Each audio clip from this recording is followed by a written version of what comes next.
Live from Austin, Texas, with host Rosie Newberry. Local trends, shopping, and more. This is Studio 512.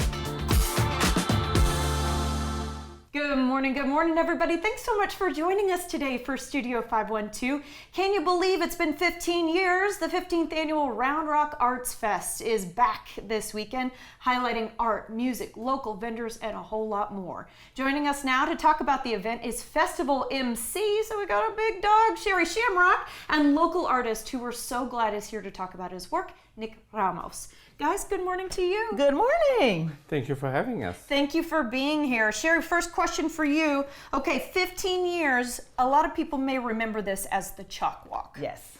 Yeah. The Chalk Walk started in 2010, and it was magnificent because I always look at Round Rock as my little hallmark. Oh. And the little downtown area was so festive, and everybody was, just designing everything on the actual street. And then it progressed to put it on wooden planks, and then it moved to a larger destination. But now we're back in downtown Round Rock. I was going to say it's going up and up and up, and now we're back in downtown Round Rock, as you said. Okay, wonderful. And it should be a really good time. Live performances, but there's also interactive music experiences. Can you just talk to me a little bit more about what that means? Absolutely. There's going to be a large tent with music, and people can come in and dance, and I'm going to make you perform with my pom-poms, and we're going to have a lot of good times. So if you like to dance, have just fun, because dance is art, come out, participate along with all the other activities we have. Thank you for reminding everybody, dance is art. And speaking of, so pom-poms is emblazoned across your top. You've got a lot of glitter, girlfriend, and you brought a lot of pink today. So talk to me about your business, Pound Poms, because you've become the festival MC, but you're an entrepreneur as well. Yes, I'm a local round entrepreneur with a patented invention, which is weighted cheerleading pom-poms. Patented? Good for you, girl. Yeah. And I recognize that cheerleading motions are identical to weight training movements. So I create a fun dance fitness workout for adults. And the beauty about the Round Rock Arts and Culture Department is when I wanted to put on National Dance Day, I went to them and they said, let's do it. Dance is art. So this is how we become involved with the Round Rock Arts and Culture Department. Okay, all right, Nick, I'm gonna make you pick up one of these weighted palms. Okay. All right, just give us a quick little weight training, Sherry. What do we do? We're gonna go here. Here. And here. Here. Because that's an extension. Ooh, But the most I can feel it. But if you love touchdown, obviously we're in Texas. Touchdown. Touchdown. That's an overhead press. So all the movements are literally identical to weight training movements. So Nick had no idea that he was going to be asked to be a cheerleader, but you're doing a really good job. I was like, what is the touchdown movement? I have no idea. Touchdown. Here we go. weight training overhead press. And you learn about cheer while you're doing it. Great job, Nick. All right. Well, thank you. And so for people who are maybe interested in that kind of workout, by the way, it's me. And so if you're any farther south, I will take you up on it. But, where can people learn more about classes? Well, poundpalms.com. You order a set of Pound Palms in your favorite team colors, and you receive a workout called Intro to Cheer Camp. So it's the living room edition. You just push aside your sofa, and you can do the workout in the privacy of your home or with a group of friends. And I will soon be having instructor training, so we could be the next Zumba right out of Round Rock, Texas. Ooh, I love the sound of that. And nobody's allowed to order Eagles colors, by the way. That's I shouldn't have thrown that shade, but I'm sorry. I'm a Kansas City Chiefs fan. My husband's a Chiefs fan. She doesn't like it. She doesn't like it. All right. Well, we want to talk to you, Nick, about what's going on with your art. And there's some really cool stuff happening around this set here. But first of all, would you just do us a favor and talk about your art as a background? How did you get into this? I've been drawing since I was a little kid. Oh. When I'm 6 years old, it's always been how I basically say that I draw my way through life. And that's how I manage stress. And I couldn't control the world, but I couldn't control my world by creating characters based on my parents and my family. And I never stopped drawing. So it's been like 50, 60 years, I don't know. It's been a while. So, and I am very passionate. I'm a graphic designer, illustrator. I designed the logo for the Round Rock Arts Festival. And I am representing my project, Human Unity, at the festival. Let's talk about human unity. Tell me a little bit more, because you're saying you want pure love, you want connection. It's what we need right now. Well, I've always been fascinated by the word humanity, and humanity doesn't exist when we are individuals. You know, we are human unities. We need all of us to form humanity. So I had this idea, which was inspired by the Charles and Ray Eames House of Cards, which is a game from the 1950s. It was like the hipster party game. You know, they had a In NASCAR. the 50s. In the 50s, you know, I can see them drinking martinis. On their and- mid-century modern furniture, yes. Very stylish. So the idea is the human unity is to celebrate connection and reject division by asking people to create a card. And these are the cards, and this side is your canvas where you can share anything you want. It could be a word, it could be a screen, it could be a collage, a masterpiece. And on this side, you know, it says, my friends call me your first name and where you live and love. And what's exciting about this is that I'm aiming to collect 10,000 cards from around the world. Wow. And when the installation comes together, you don't know who you're going to be supporting and who's going to be supporting you. And it really is meeting people at their humanity and not where we want them to be, but where they are, and being able to connect and create a stronger bonds by being vulnerable and just being yourself. So and being our cool. best. So we've actually got, you know, a shot right now. I mean, this is, I'm going to make a guesstimate, 30 to 50 cards. About 75. 75, okay, my eyes aren't great. That's okay. But 10,000 is what we're looking for, Yeah. right? So it's going to be a much, much bigger structure. And you want people at the Round Rock Arts Festival to be able to help out to make their own cards. And Well, they'll take the cards home so they can think about it and really reflect upon. I want to be something that they not pressured, that they can be themselves, and then there's an envelope in the kits and they can mail it back to me. Oh my you gosh. know. So That's so cool. And to know at the end of the day that you were part of such a cool project, then it means we have to follow along to see how far your House of Cards comes. Is there a vision for what, is it going to be a palace when you're done? Well, I would like to have a structure that you can walk through Wow. and be surprised. And the original exhibit, the date to be determined, is going to be the brand new Round Rock Art Center that is opening this fall. Oh. But we do not have a date We yet. do not have a date. Well, and people have to fill out some cards first. Okay, a lot of things to get excited about, including Oktoberfest happening in Round Rock this weekend. But we'll have to leave it here, guys. Thank you both so much for your time and for sharing both of your types of art. Thank you for Oh, having thank us. you. Of course. All right, guys, for more information on the festival, it sounds like a ton of fun. So many different cool things going on. Visit roundrocktexas.gov or follow along on social media for updates at Round Rock, Texas.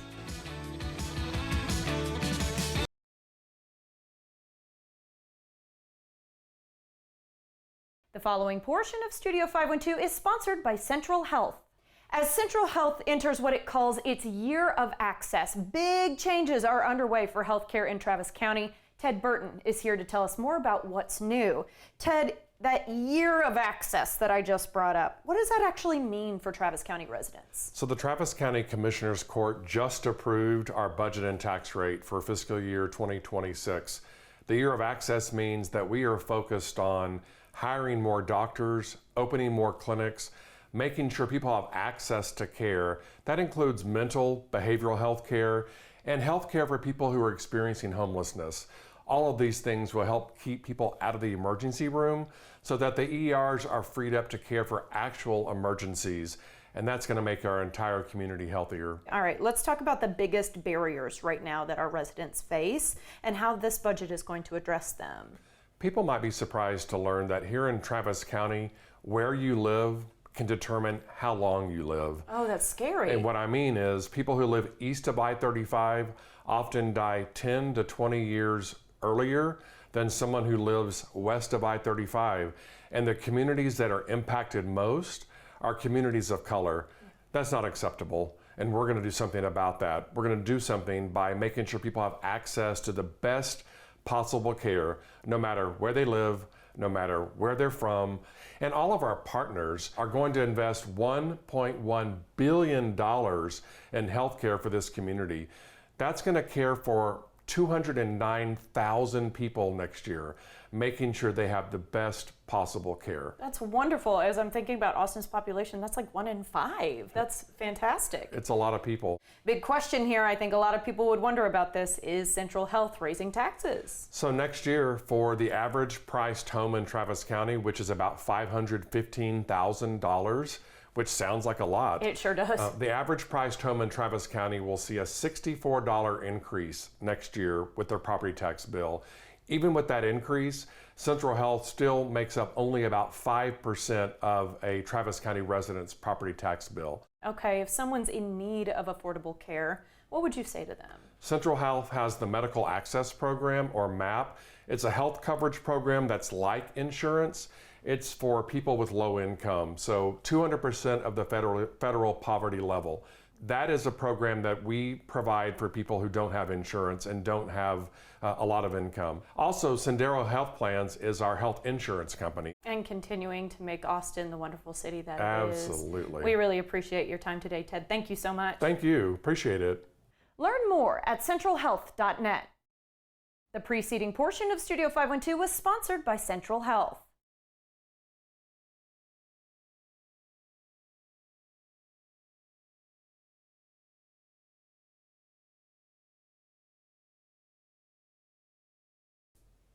Welcome back, everybody. Stress never takes a break, which is a bummer, especially before we get to the holiday season, where we know the pressure is going to increase. Picking up new strategies to cope can be really beneficial. Austin-based psychologist and author Dr. Andrea Zettes is here with tips today. And first of all, we're happy to see you again. Dr. Andrea, good to see you. Yeah. All right, just remind everybody a little bit about your pedigree. You've been working with both kids and adults for a long time. Yeah, for over 20 years. So I started with doing testing with kids on the spectrum and for ADHD and things like that. And now I've transitioned to seeing mostly adults, mostly parents.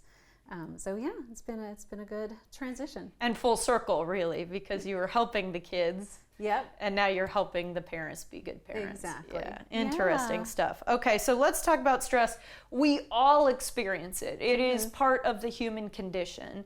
But what is actually happening? What's the definition of it? And what do our bodies do in reaction to it? So stress is a normal reaction to triggers in our environment. And so it can be both physiological and emotional. So so it could be, typical stressors are going to be like work, finances, family stressors, things like that. But the body and the brain doesn't really know the difference. Whether you see a bear in the woods and your boss yells at you, the brain is going to react pretty much the same way, depending on the level of the stressor. Sure. Yeah. But that's really interesting that our brains can't tell the difference between what's happening physically in the outside world and what's just happening up here. Right, because it's a survival kind of mechanism in the brain that that will tell us when we need to be stressed. Okay, you've got this little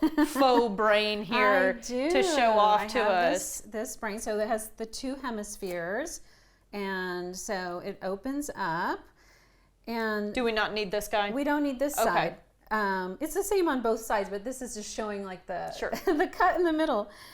So what happens when we're stressed is that we go into this tiny little part here called the amygdala. Mm-hmm. The amygdala is the source of our emotional reactions. Mm-hmm. And it is also the part that I call it the dinosaur brain, because it's all about survival. So if, say, you're in the workplace and you have something stressful happen there, most people will go immediately into that amygdala part of the brain, and they're going to have a reaction, right? So you have an alarm that goes off, and then you're going to try to resist that in some way.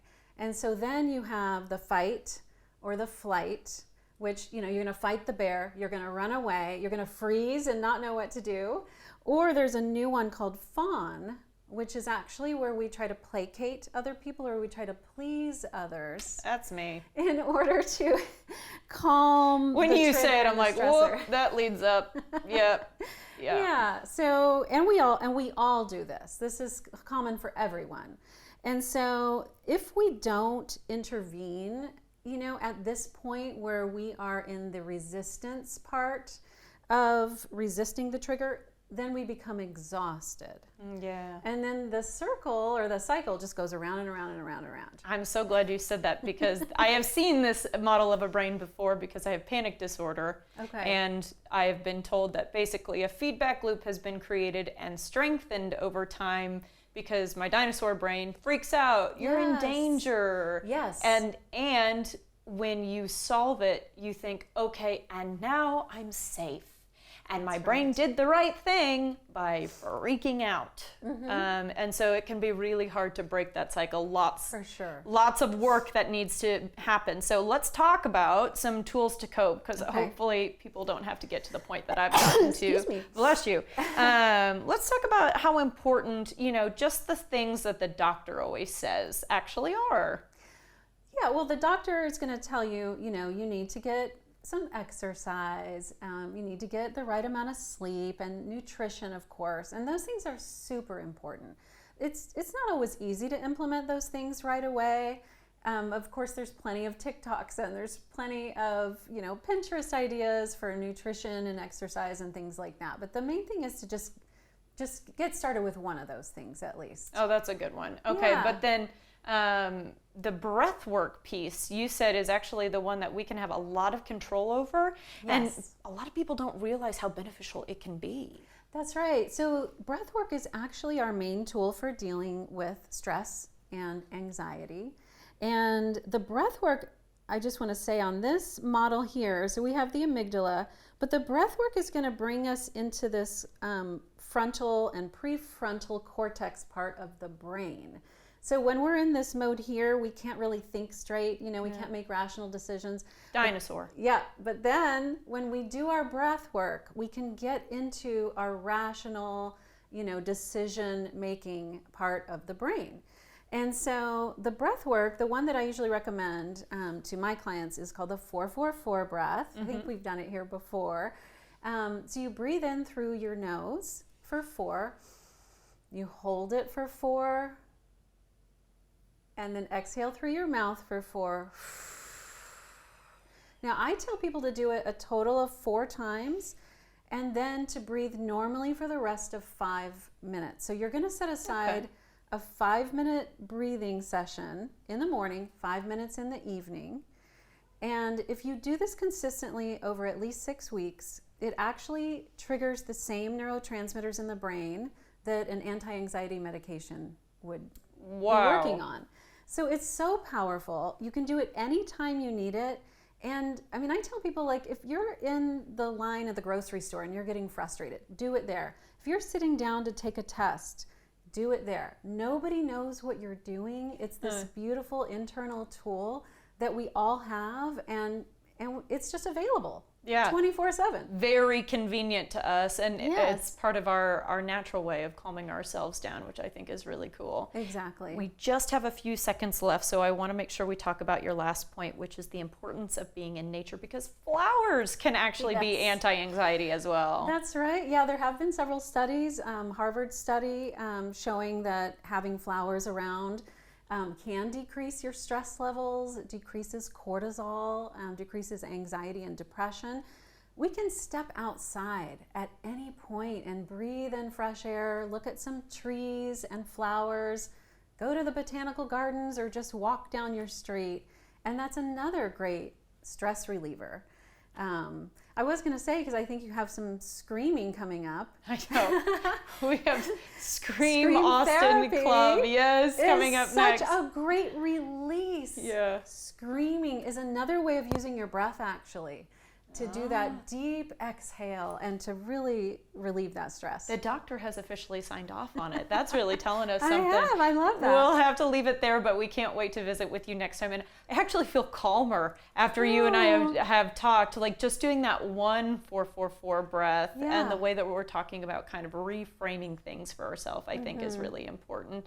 Dr. Zettes, thank you so much for your time. Thank you so much. All right. Go to AndreaZettes.com where you can learn more about Andrea's offerings, including the fact that she's taking patients.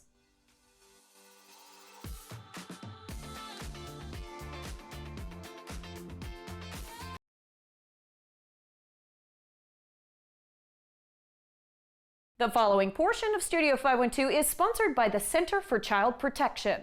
The Center for Child Protection, a children's advocacy center, says that educating is the key to ending, and it's a tough topic here, child abuse. Kelly Renda-Sieber is here to tell us more about what the organization offers. So, Kelly, what exactly is a children's advocacy center, and how does the Center for Child Protection serve our community? A children's advocacy center is a child-focused, child-friendly facility that responds to cases of child abuse, neglect, and witness to violent crime in a coordinated multidisciplinary effort. So the center really serves as the hub for the child protection team, which consists of law enforcement, child protective services, medical experts, mental health professionals.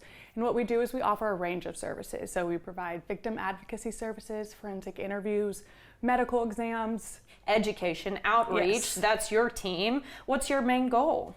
Our main goal is prevention. We have to get that information and the knowledge out there. So we work to provide parents and caregivers, adults, professionals who work with children, as well as youth and students directly, that information and that knowledge and awareness. So we provide free parent and caregiver workshops. We provide professional training for teachers, school counselors. And we want to talk a little bit more about what you offer for adults. So like, what does a workshop look like? What are some of the Yes. topics you cover? So our parent caregiver workshops are really focused on that prevention and the knowledge. We have to know about this. We have to know how to prevent it, how to talk to our kids about it. So we offer workshops on how to talk to kids about body safety, preventing sexual abuse, what every parent and caregiver needs to know.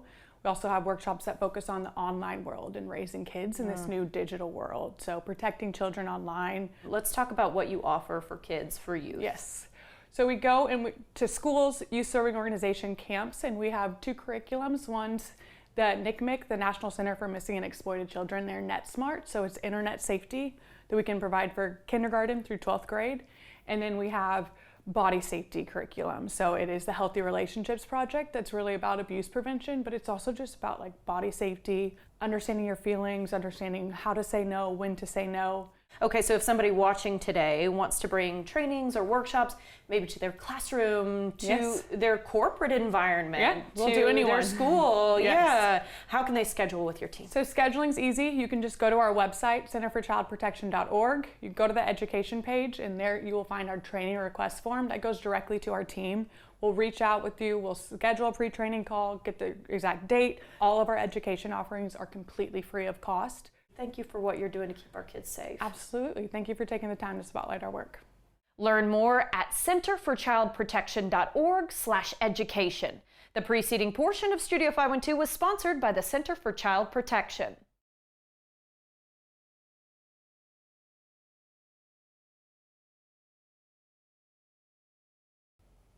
Okay, you might have heard us mention this about 10 minutes ago. It's an open invitation to release emotions and stress publicly with others. That's what's happening every Sunday at Scream Club. You heard that right, here in Austin. Joining us now is the Austin chapter leader, Crystal Morris. Crystal, good morning. Hi. Okay, this is a new one for me.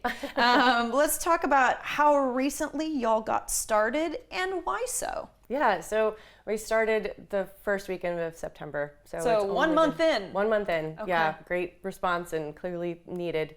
Over the summer, I had a lot of frustrating things as adults. We just had to power things. There were some health scares. My AC went out. My van AC went out. It was just multiple things that you just have to get through, and frustration sort of built. And so I looked up something in Austin. We have so many clubs and different run clubs and book clubs and fun things, but I was looking for something like to vent, to just get some of the frustration out.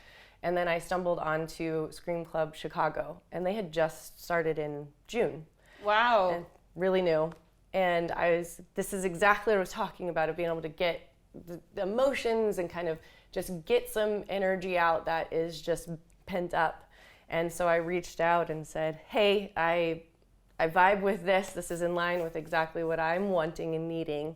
Can I bring it to Austin? And it had a huge response, and so had already kind of floated the idea of having it in different cities to sort of facilitate and help this, because it was such a big quick movement all of a sudden. People saying, yeah, I need this. This is amazing. Explosive that it just started in Chicago. Now it's down here in Austin. And so what does it look like to show up to one of these meetings? What happens during it? Yeah, so usually I, of course, greet people and they're a little bit earlier, and people see this like shirt and be like, okay, you're the person, what's going on? And it's, I am here to scream. yeah. I've had little kids and older people that have the whole spectrum, which is really awesome. And I'll come in and kind of talk a little bit of, hey, this is what's going to look like. It should be all inclusive, right? Like everybody's included. So there's structure, but not you have to do this, this, and that, right? Sure. And so last time I had some biodegradable paper that people could write if they wanted to, kind of that cathartic, I want to really throw away these feelings, whatever I'm getting rid of. Yep. And so biodegradable just disintegrates in the water, so we were able to throw it over the bridge. And some people took that and it felt really good for them. Some people just come to scream. So we do a couple of breaths to kind of open up the diaphragm and help people use their whole body to scream, not get a sore throat tomorrow. And so we do a few kind of cleansings, like getting ready to breathe, in and out. And then I'll 3, 2, 1, scream, and then everybody screams it out. And I do it about 3 times. I was gonna say, how long are we screaming for? Yeah, usually people have a good, 15, 20-second scream, but wow, people keep wanting to scream. So I have to go and stop the scream for them because it's just so much kind of coming out of them. Wow. And so I take a little breath, get a drink of water, and then we'll do it again. And 3 seems to be the magic number for everybody. I've had quite a few people come up and say that. The first one felt funny and great, and they laughed. The second one felt pretty cathartic and good. And multiple people by the third one say that they got a few tears in their eyes coming up just from feeling the actual release of it, and like they didn't expect it. Wow. And so it's been really amazing. That is amazing. And you got the sign off, the official sign off from a psychologist who from Dr. Andrea Zeddes, who said that is actually a form of breath work, and breath work can be so important. So is there a reason you feel like it resonates so well with so many people to just scream? Yeah, I mean, personally for me was I enjoy, of course, yoga and breath work, and I love how much mental health is on people's minds now, but it still feels a little in groups that you belong to sometimes. And so I felt like there's having permission to scream is sometimes all people need, is somebody to say, yeah, you can do this, and like we all feel this, and we all need to get something out, whether it's something small that you're frustrated about or quite a big thing, whatever it may be. You say parents too. You actually brought a little example of a scream at pillow because of course you don't want to take hard feelings out on your kids, especially if they don't deserve it. They're just being kids. Yeah. But that energy kind of needs to go somewhere, because if you bottle it up, it's not going to help you. Yeah, I mean, we see that all the time. It's bottled up and it explodes, whether it's on a significant other or a kid, and you're like, that's not what I wanted. And so having a way that you can just get some of that manifest in your body energy, as well as you're kind of mentally letting things go quick, and like you said, feeling like community, that we're all there for different reasons, but it's we all need this. And so and I think it really falls into mental health as well. So you could make friends really easily. Oh, you're here because you're stressed about work. Oh, me too. Yeah. Let's do some screaming together kind of thing. I do want to hear about, goals for the group, future plans, just because we're about 30 seconds away from wrapping up here. Yeah. I mean, honestly, I want to, of course, keep doing this every Sunday as much as possible for everyone, and as much as it is for myself. But really, I want whatever the community ends up wanting. We've talked about having few, like, go get some ice cream, like ice cream for ice cream, go get some ice cream afterwards, and anybody that makes connections. It's just there for, again, myself and the community to get some of this release. We've had such a big reaction. It's awesome. And feel better. Okay, I love it. Very new, very different, very Austin. Crystal, thank you. For more information on this one-of-a-kind gathering, visit screamclub.com.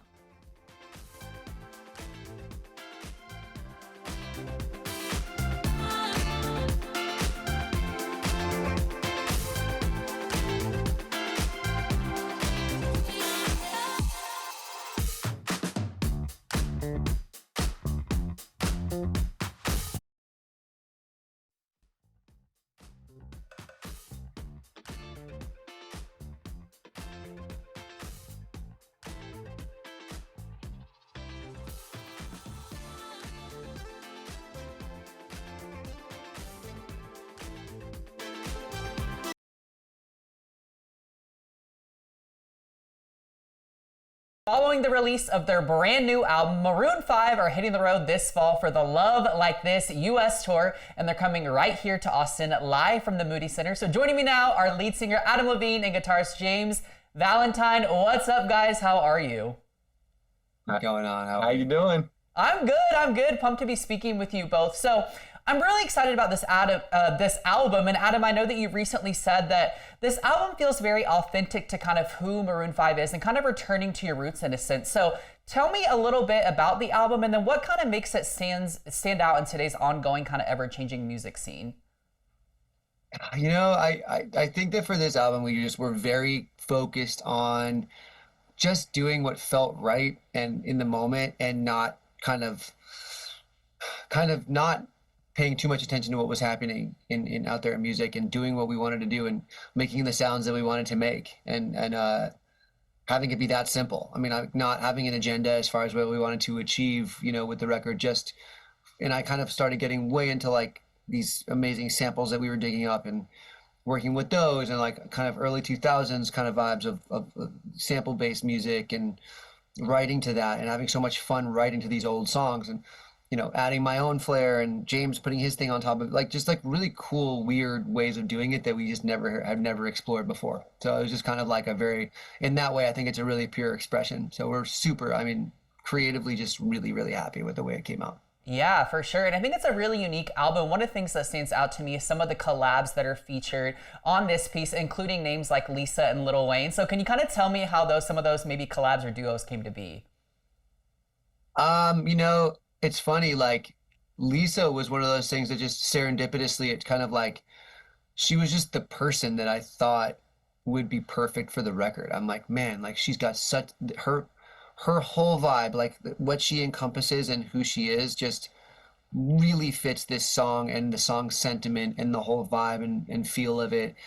And so like, we were just super happy when she said yes. It just seemed like a great fit. It was natural. Her verse killed and she did a great job. And just like, I don't know, that's kind of in the vein of the album too. Like that just was all very easy and came together very easily. And she was like our first choice. It was just, okay, this is perfect. Wayne actually done a verse I'd done a hook for one of his songs a few years ago. And so it was kind of just like, you know, getting each other back. And like, he was super down to do it. He loved the song. And yeah, super easy. Yeah, I love it. Well, James, can you tell me kind of what fans can look forward to with this fall tour? Because you guys are going to a lot of big cities.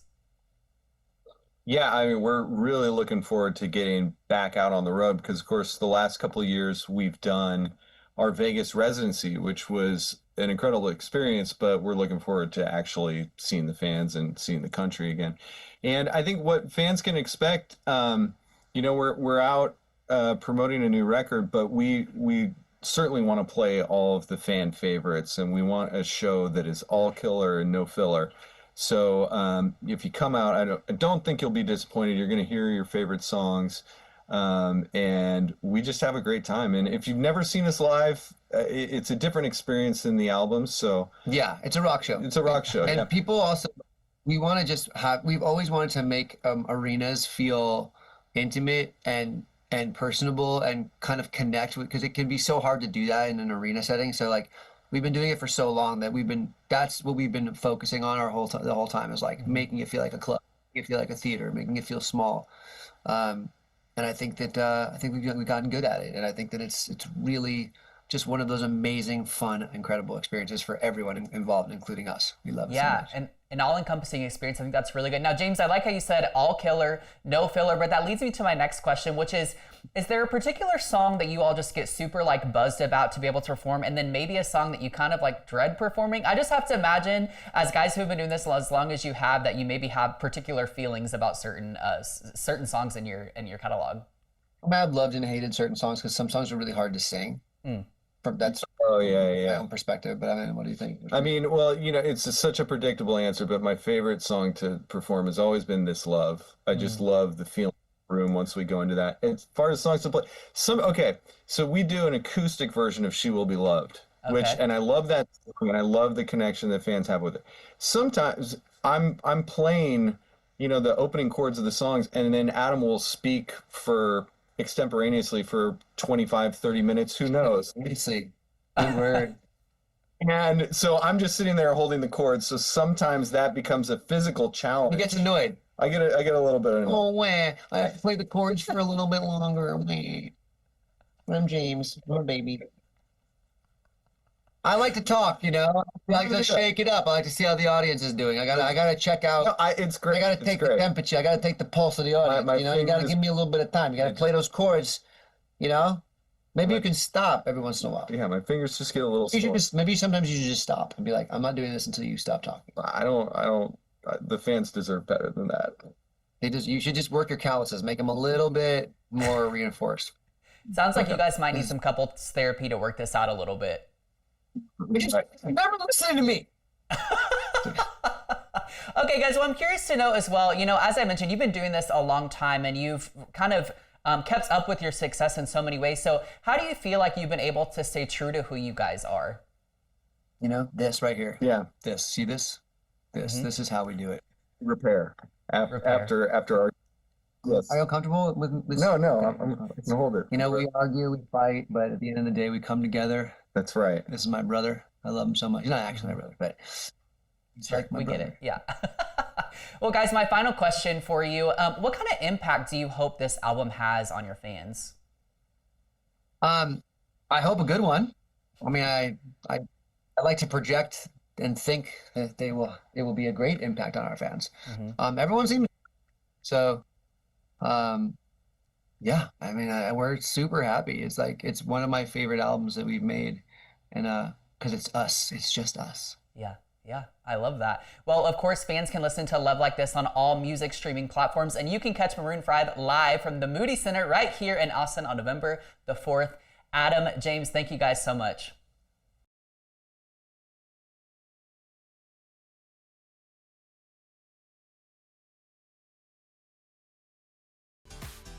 Hey, we are happy to be able to offer you some help if you're out there searching for jobs. KXAN has partnered with ZipRecruiter to help you find thousands of job openings in Austin and around the country.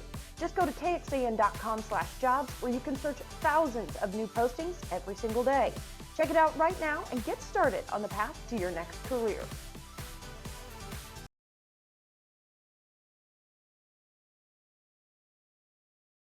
Content segments during Studio 512 were paid for by Travis County Central Health and the Center for Child Protection.